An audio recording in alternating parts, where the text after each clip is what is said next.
Pode não parecer, mas até hoje não existe um consenso real sobre como nós devemos calcular flechas nas estruturas de concreto armado. Eu digo pode parecer porque todo mundo tem sua forma de calcular flecha, mas qual que é a correta? O que a norma NBR 6118 manda a gente fazer? Qual a metodologia certa de estimar flechas nas estruturas de concreto armado? No vídeo de hoje, com cases reais de estruturas que a gente projetou, eu quero te mostrar os principais métodos que existem no cálculo estimativo de flecha de estruturas de concreto armado e te dá possibilidades de você fazer essa avaliação, e ainda passearemos ali um pouquinho sobre as diretrizes normativas sobre como nós devemos estimar a flecha em estruturas de concreto armado. Eu sou Enzo Portela, já projetei mais de 500 prédios, mais de 40 pontes, e no vídeo de hoje, de uma vez por todas, nós vamos te dar um passo a passo real de como você aí ter cuidado ao estimar suas flechas nos seus projetos. Vem comigo e assiste aqui até o final. Primeira coisa que eu quero te mostrar aqui é o item 13.3.2 da norma que você está vendo aqui na tela comigo, que diz o seguinte, ó: a verificações dos valores e limites estabelecidos na tabela 13.3, que é a famosa tabelinha dos deslocamentos ou deformações máximas ou flechas máximas. Aliás, abri aqui um pequeno parênteses, tá? Quando a gente fala em flecha,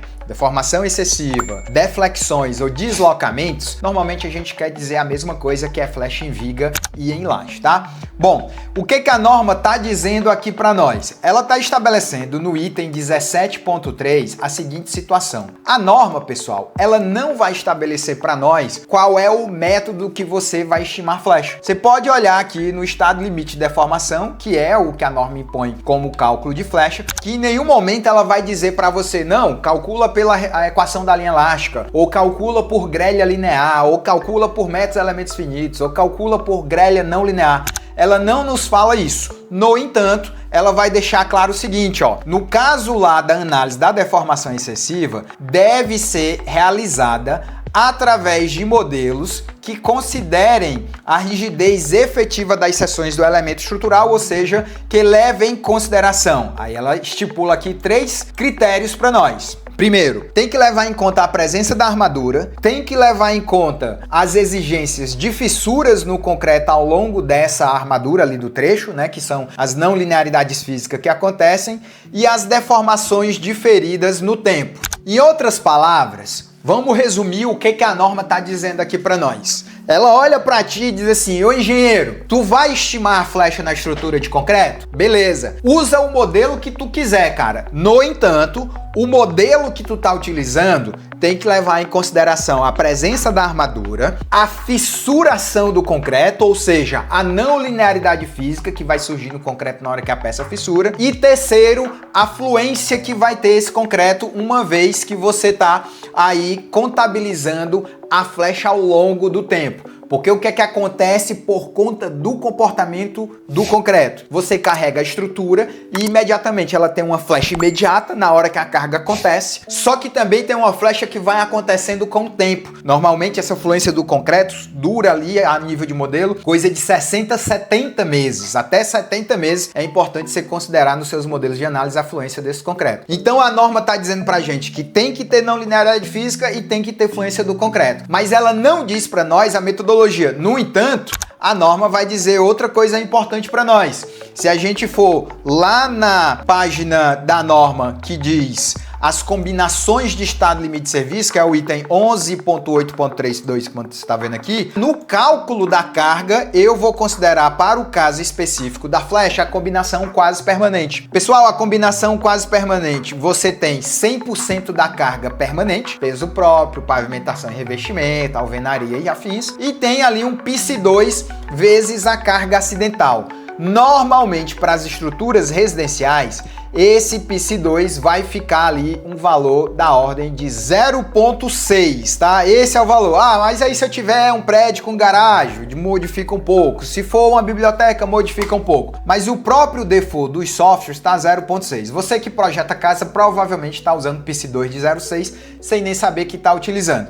Então você vai utilizar 100% da carga permanente e aqui no caso de pavimentos residenciais algo como 60% da carga acidental. Essa é a carga total que você utiliza ao fazer lá a conta da sua flecha. Se você também relembrar outro item aqui da norma, você tem lá no item 13 os deslocamentos limites. Você só pode utilizar esses deslocamentos limites à luz de estar calculando a flecha considerando a não linearidade física e a fluência do concreto. Dito isto, o que é que nós temos, tá? Vamos lá. Eu tô pegando aqui esse prédio, foi um predinho que a gente fez lá em Brasília, um predinho até relativamente simples aí de 10, 11 pavimentos. Prédio esse feito em laje lisa, como você tá vendo aqui, o pavimento tipo dele. Esse prédio já foi executado, tá? Já tá lá liberado para as pessoas, já tá o pessoal morando e tal. Então tem bastante carga de alvenaria, como você tá vendo aí, da ordem de 400 kg por metro. Tem lá a carga na laje de 150 kg como carga permanente, né, a carga de pavimentação e revestimento, e 150 kg de carga acidental. Esse pavimento foi analisado pela grelha, tá aqui a malha de grelha que eu tô te mostrando, malha relativamente bem comportada. Nós temos a possibilidade de analisar essa flecha pelo grelha linear e pelo grelha não linear. São duas formas diferentes de você analisar. Quando você está analisando a flecha por um método linear, nós vamos utilizar a equação de Branson para saber a rigidez efetiva da peça. Ou seja, num método linear, se calcula o momento de fissuração. Olha-se qual é o momento que está sendo gerado na minha estrutura a partir da combinação quase permanente. Se o momento externo com a combinação quase permanente for maior do que o momento de fissuração, que é a resistência da peça, considera-se essa peça fissurada e aí entra a equação de Branson para corrigir essa rigidez. Por que é que se faz isso? Com a equação de Branson, corrige a rigidez para não considerar a rigidez inteira, uma vez que o momento da combinação quase permanente é maior do que o momento da fissuração. E aí entende que a peça fissurou e você penaliza a rigidez da peça para indiretamente considerar o efeito da fissuração do concreto, ou seja, o efeito da não linearidade física. Então, basicamente, eu vou entrar aqui no grelha linear, vou escolher a combinação 26 aqui, que é a quase permanente. Nessa combinação, eu poderia, por exemplo, calcular o MY. E aí você tá vendo, ó, que eu tenho valores de MY aqui da ordem de 1,28 no momento positivo, né? Alguns momentos positivos, negativos aqui e tal. Esses momentos são os momentos causados pela carga externa dada a combinação quase permanente. Você pode comparar esses momentos, o que o software faz, né? Independente do software que você está utilizando. Ele compara com o momento resistente da fissuração, do estágio 1 para o 2. Se esse momento da tela for maior que o momento da fissuração, ele entende que a peça fissurou, penaliza a rigidez e aí se calcula a flecha. Beleza, mas aqui foi considerada a não linearidade física. E a fluência? Pessoal, normalmente a fluência vai ser multiplicada por um fator que, via de regra, se usa o fator ali do efeito coeficiente de influência como 2,3, 2,5. A norma tem metodologia para você calcular esse coeficiente de influência, mas eu já lhe adianto, o próprio aqui no TQS que a gente está vendo, esse coeficiente é 2,5. Ele está sendo posto aqui, ó, 2,5, o valor de 2,5. Por quê? Porque ele está maximizando, na hora que eu peço para calcular as flechas, tá aqui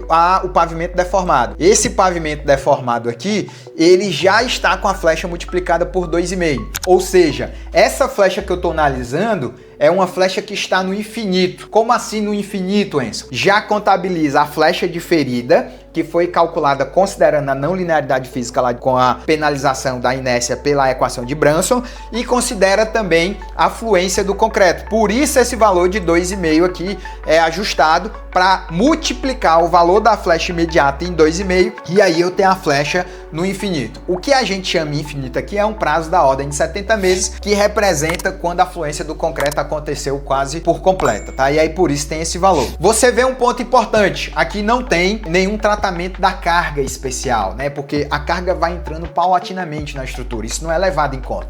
Qual é o exato momento da fissuração? É quando entra a carga de alvenaria? É quando entra a carga acidental? Isso também não é levado em consideração. Então isso aqui é um método aproximado. Eu digo isso para você não se apaixonar demais. Inclusive o termo correto nem é dizer que calculou flecha, é dizer que estimou, porque no fim do dia isso aqui é uma estimativa. Você tá vendo que a flecha máxima acontece aqui mais ou menos nessas pontas, ó, com 2,77 e 2,80, né?